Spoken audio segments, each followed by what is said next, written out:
Hey everyone, welcome to my channel Initial Solution.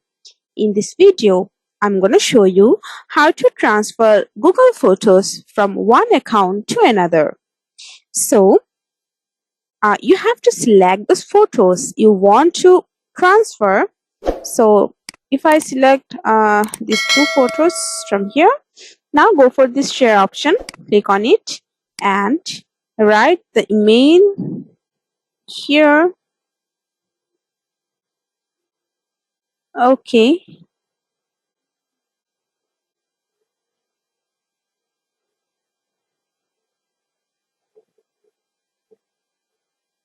So this is my another account. Click on it and just go for in this send option. You can write anything if you want. Just now go for the send option. Okay. Now if I go for my another account,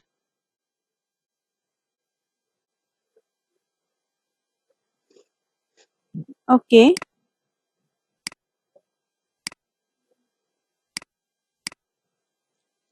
so go for the Google Photos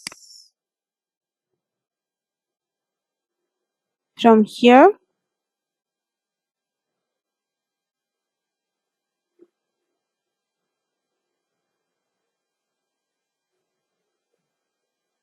Okay, now go for sharing and you can see these photos are here. You can see. So this is how you can transfer Google Photos from one account to another. Hope this video helped you. If it did, then please like, comment and share. Subscribe to our channel and don't forget to hit the bell icon for more videos. Thank you. This video is sponsored by Zerosoft. Zerosoft offers graphic design, UI UX design, digital marketing, and web development. Elevate your brand with Zerosoft today. For more details, check the description box.